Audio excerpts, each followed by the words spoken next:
আসসালামু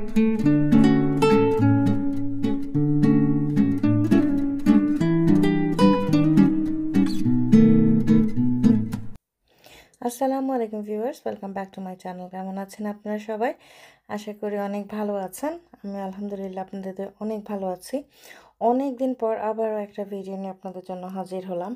আসলে আমি এতটাই অনিয়মিত যে একটা ভিডিও থেকে আরেকটা ভিডিওর মাঝে যে প্রায় মাসখানেকের গ্যাপ পড়ে যায়, আমাকে হয়তো আপনারা ভুলেও যান। তবে কিছু কিছু আপু ভাইয়ারা আছেন যারা আমাকে প্রাইভেটলি নক করে বলেন যে কেন ভিডিও দেই না। অনেক ধন্যবাদ আমাকে মনে রাখার জন্য।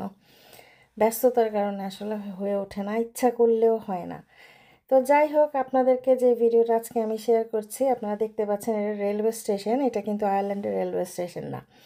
এই রেলওয়ে স্টেশনটা হচ্ছে বুদাপেস্টের রেলওয়ে স্টেশন, ক্যালেটি রেলওয়ে স্টেশন এটার নাম। আমরা বুদাপেস্টে যখন গিয়েছিলাম, সেখান থেকে আমরা ডে ট্রিপে ভিয়েনাতে গিয়েছিলাম, অস্ট্রিয়ার রাজধানী ভিয়েনাতে গিয়েছিলাম। তো আজকে আমি আপনাদের সেই ছোট্ট একটা ভিডিও শেয়ার করছি। তো আপনারা যদি বুদাপেস্টে যান, সেখান থেকে আপনারা আসলে কয়েকটা কান্ট্রিতে যেতে পারেন যদি আপনাদের কাছে সময় থাকে। তো আপনারা ভিয়েনা যেতে পারেন, অস্ট্রিয়ার রাজধানী। তারপর আপনারা স্লোভাকিয়ার রাজধানী বাটিস্লাভা যেতে পারেন। আরও যদি একটু বেশি সময় থাকে বা জার্নি করা পছন্দ করেন, একটু লং হলেও সমস্যা নাই, তাহলে আপনারা প্রাগেও যেতে পারেন। এখান থেকে মানে বুদাপেস্ট থেকে আপনারা এই 3টা জায়গা ঘুরে আসতে পারেন যদি আপনাদের কাছে সময় থাকে। প্রাগটা একটু আসলে দূরে, ওইটা ডে ট্রিপ পসিবল না সম্ভবত, কিন্তু বাটিস্লাভা বা ভিয়েনা এটা আপনারা সকালে গিয়ে রাত্রে ফেরত আসতে পারেন। আর বুদাপেস্টে হচ্ছে 2টা ট্রেন স্টেশন আছে। একটা হচ্ছে নাইউগাটি, আর আপনারা এখন যেটা দেখছেন সেটা হচ্ছে ক্যালেটি। তো যদি আপনারা বাটিস্লাভায় যেতে চান, আপনাদেরকে নাইউগাটিতে যেতে হবে। আর যদি আপনারা ভিয়েনাতে যেতে চান, বুদাপেস্ট টু ভিয়েনা, তাহলে আপনাদেরকে এই আমরা যেখানটা আছি সেখানে আপনাদেরকে আসতে হবে, ক্যালেটি ট্রেন স্টেশন। সেখান থেকে আপনারা যেতে পারেন। টিকিটটা আগে করে রাখলে ভালো হয়। আপনারা অনলাইনেও করতে পারেন, ওখানে যেও সরাসরি আগের দিন করে রাখতে পারেন। আর আপনারা যেখানেই থাকেন না কেন, বলতে যদি আপনারা উবার ডাকেন, উবারে আপনাকে বললেই হবে যে কোথায় কোন স্টেশনে আপনি যেতে চান, ওরা নিয়ে যাবে আপনাকে। তো এখানে যদি আমি আপনাদেরকে একটু টিকিটের দামটা বলি, টিকিটের দামটা হচ্ছে আপ ডাউন আপনার 45 অ্যারাউন্ড মতন পড়ে একজনের। যেতে আসতে সময় লাগে হচ্ছে 2.5 ঘন্টা করে, 2 ঘন্টা 40 মিনিট অ্যাকুরেটলি যদি আমি বলতে যাই, 2 ঘন্টা 40 মিনিট যেতে, 2 ঘন্টা 40 মিনিট আসতে। আর টিকিটের দামটা আসলে ডিপেন্ড করে, যদি আপনি আর্লি মর্নিংয়ে যেতে চান একটু বেশি হয়, দিনের অন্যান্য ভাগে যেতে চাইলে একটু কম হয়। তো যারা ডে ট্রিপ করতে চান তারা অবশ্যই সকালেই যেতে চাইবেন, কারণ হচ্ছে যে আপনি 2.5 ঘন্টা করে যাবেন, যে তো সারাটা দিন ওখানে ঘুরবেন, তারপর আবার ফেরত আসবেন। তো সেই হিসাবে সকালের দিকে আপনারা যেতে পারেন। 5:30 6টা থেকে ফার্স্ট ট্রেন শুরু হয়। তো আমাদের ট্রেনটা ছিল 8টার পরে, 8:30টায় আর কি।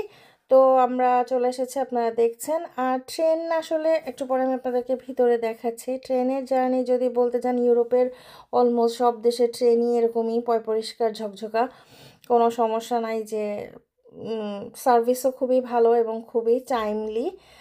আর এখানে পাসপোর্ট আসলে দেখতে চায় না কেউ, কোথাও দেখতে চায়নি আমাদের, যদিও আমাদের সঙ্গেই রেখেছিলাম, যেহেতু আমরা তো আর এখানকার লোকাল না। সো যদি বাই চান্স দেখতে চায়, আর যদি না থাকে তখন হয়তো বা অন্য কাহিনী করতে পারে যে এক দেশে এসেছেন, ওখান থেকে আরেক দেশে ঢুকছেন, আপনার পারমিশন আছে কিনা। সো আমি বলবো যারা অন্য দেশ থেকে বেড়াতে যাবেন অবশ্যই পাসপোর্টটা ক্যারি করবেন, না দেখতে চাইলে নাই, যদি ইনকেস দেখতে চায়। তবে টিকিট 2 দেশেই চেক হয়, মানে বুদাপেস্টেও চেক হয়, তারপর ভিয়েনার ওইখানে যেও ওইখানেও একবার চেক হয়। সো টিকিট মাস্ট, নাহলে কিন্তু অনেকগুলো ইউরো আপনাদেরকে ফাইন দিতে হবে। তো আমরা বসে গেছি, টাইম মতোই চলে এসেছিলো ট্রেন। আমাদের একসঙ্গে একটা দরজা দিয়ে আটকানো এরকম একটা প্রাইভেট সিটিং এরিয়ার মতন দেখতে পাচ্ছেন আপনারা। তো ভালো ছিল আসলে, ট্রেন জার্নি খুবই সুন্দর, এত পরিষ্কার। আপনারা হয়তো এখান থেকে বুঝতেছেন না, কারণ হচ্ছে ইয়েটা ট্রেনের গ্লাসটা এরকম ডাটি ছিল একটু, মানে অত ক্লিন না, বাট তারপরও। আর ওয়েদার তো খুবই চমৎকার ছিল। তো আমাদের জার্নি খুবই সুন্দর ছিল। আমরা তো চলে এসেছি, আপনারা দেখতে পাচ্ছেন 2.5 ঘন্টা গল্পগুজব করতে করতে, আশেপাশে দেখতে দেখতে। তারপর আমরা ভিয়েনার যে মেইন ট্রেন স্টেশন আছে সেখানে চলে এসেছি, হপবর্ন ট্রেন স্টেশন।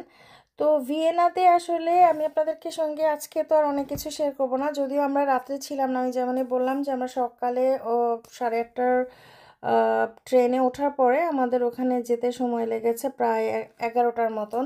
তো ওইখানে যেয়ে আমরা আবার ওখানে থেকে মেট্রোতে করে টাউন পর্যন্ত গিয়েছি। সিটি সেন্টারেই আসলে ঘোরাঘুরি করেছি। খুব যে ঘুরেছি, খুব যে ভিয়েনার অনেক কিছু দেখে ফেলেছি সেটা সম্ভব হয়নি আমাদের। তবে অল্প কিছু 2টা চার্চ, নামকরা চার্চ আছে, তারপরে কয়েকটা ক্যাসেল আছে। এগুলা প্যালেস, ক্যাসেল না, ওরা আসলে প্যালেস বলে। তো ওইগুলা কিছু মিছু আর কি দেখেছি। তো আপনারা দেখতে পাচ্ছেন এটা হচ্ছে ভিয়েনার, দেখতেই পাচ্ছেন সামনে, ওরা ভিয়েনাকে ওয়েন বলে। তো ভালো ছিল আসলে, ট্রেন জার্নিটা ভালো ছিল। আর যেটা হয় যে একটু সময় যদি আপনাদের থাকে, আপনারা এই ধরনের ট্রেন জার্নিগুলা প্ল্যান করতে পারেন। কারণ এক একটা দেশে আসলে এক একবার আলাদা আলাদা করে অনেক সময়ই আমাদের কিন্তু যাওয়া হয়ে ওঠে না। তো যদি কোনো দেশে যান এবং আশেপাশে কিছু দেখার মতন থাকে, অন্য কান্ট্রি যেখানে যেতে আপনার কোনো ভিসা বা আলাদা কিছু দরকার নাই, আপনার পারমিশন আছে, অবশ্যই ঘুরে আসার চেষ্টা করবেন। একটু হ্যাকটিক হয়ে যায় যে একদিনে আসলে দিনে যে রাতে ফেরত আসলে আপনি আর কতটুকুই বা দেখতে পারবেন, কারণ এই প্রতিটা সিটিতেই আসলে দেখার মতন, প্রতিটা দেশেই, সিটিতে, দেশে, সব জায়গায় দেখার মতন আসলে অনেক কিছু থাকে। এক সারা দিন এটার জন্য এনাফ না। তারপরও মন্দের ভালো আর কি, একদম না দেখার চেয়ে একটু কিছুই বা দেখে আসলেই বা ক্ষতি কি, তাই না? তো আমরা এখানে চলে এসেছিলাম, আপনারা দেখছেন এটা, আমরা সিঁড়ি দিয়ে নিচে নেমে যাচ্ছি। এর পাশেই আছে আবার মেট্রো স্টেশন, ওখান থেকে আপনারা মেট্রোতে করে মেইন সিটি সেন্টারে যে নামতে পারেন। ভিয়েনার আসলে ইনফ্রাস্ট্রাকচার খুবই ভালো, মানে বাইরে যে আপনাকে খুঁজতে হবে না যে আমি যে এখানে এসে নামলাম, এখান থেকে আমি আবার কই যাব, কিভাবে যাব। প্রতিটা জিনিস খুবই ক্লিয়ার, খুবই ঝামেলাহীন। তো আপনারা নিজেরাই টিকিট করে সুন্দর করে এখান থেকে আপনারা সিটি সেন্টার পর্যন্ত চলে যেতে পারবেন। পার পারসন ওয়ান ওয়েতে 2.5 ইউরো করে নেয়। তো আমরা যেখান থেকে টিকিট করছি, আমরা সিটি সেন্টারে যাব, তো সেই জন্য আমরা এখান থেকে টিকিট করে নিচ্ছিলাম। এখানে নানান ধরনের অপশন আছে, আপনি কোথায় যেতে চান সেই হিসাবে ক্লিক করে আপনি কার্ড দিয়ে পে করে আপনারা চলে যেতে পারবেন। তো আমরা সিটি সেন্টারে যাওয়ার জন্য হচ্ছে টিকিট করে নিয়ে এখানে অপেক্ষা করছিলাম। তো আজকে আসলে আমি আরও বেশি বড় করব না আপনাদের জন্য ভিডিওটা। পরবর্তী ভিডিওতে আবার যতটুকুই আমরা ঘুরেছি সেটুকু আপনাদেরকে দেখানোর চেষ্টা করব। আর এই মুহূর্তে একটা অনুরোধ করব, যদি ভিডিওটা ভালো লাগে একটা লাইক করবেন, কমেন্ট করবেন, শেয়ার করতে পারেন। আর যদি চ্যানেল নতুন হন অবশ্যই সাবস্ক্রাইব করে নিতে ভুলবেন না। আমরা চলে এসেছি একদম, আপনি যেখান থেকে নামবেন মেট্রো স্টেশনে যেয়ে সেখান থেকে সিঁড়ি দিয়ে উঠেই আপনারা চোখের সামনে এত সুন্দর একটা চার্চ দেখতে পারবেন, এবং এটা খুবই নামকরা চার্চ। এইটার ভিতরেও আমি আপনাদেরকে নিয়ে যাব, বা এই সম্পর্কে যা যা আমি জানি আপনাদেরকে জানানোর চেষ্টা করব। বাট অবশ্যই আজকের ভিডিওতে না, আপনাদেরকে অনেকক্ষণ ধরে আমি আমার গল্প দিয়ে বোর করে ফেলেছি হয়তো বা, তো বাকিটা আমি পরের ভিডিওতে দেওয়ার চেষ্টা করব, এবং চেষ্টা করব যে একটু তাড়াতাড়ি দেওয়ার। আসলে মানুষ একটা জিনিস দেখে পরের ভিডিও দেখার আশায় থাকে, হয়তো আমার এত গ্যাপ হয়ে যায় যে মানুষ খেই হারিয়ে ফেলে যে কী দেখেছিলাম, আবার কী দেখাচ্ছে উনি। তো এরকম হয় আর কি। তো আমি জাস্ট এই জায়গাটুক, এটাকে ওরা মার্কেট প্লেস বলে, মার্কট বলে আসলে, জার্মান ভাষায় বা কথা বলে। তো সেইখানে একটু হাঁটছিলাম, সেই জন্য আপনাদের সঙ্গে একটু এগুলো শেয়ার করলাম। আর এখানে আপনারা নামলেই ঘোড়া চালিত গাড়ি দেখতে পাবেন, ওইসব করেও আপনারা ঘুরতে পারেন। যদি হাঁটতে না চান তাহলে ওরা মানে 1 ঘন্টার জন্য 100 ইউরো চার্জ করে, যে ঘোড়ার যে গাড়িগুলো আছে ওগুলাতে করে পুরা টাউন ঘুরিয়ে নিয়ে আসে। সিটিটা আসলে খুবই ছিমছাম ট্যুরিস্ট এরিয়া, লোকারণ্য, বাট সেফ, কোনো ধরনের কোনো প্রবলেম নাই, দেখতে ভালো লাগে, ঘুরতেও ভালো লাগে, প্রচুর মানুষ, আর ওয়েদার ভালো ছিল।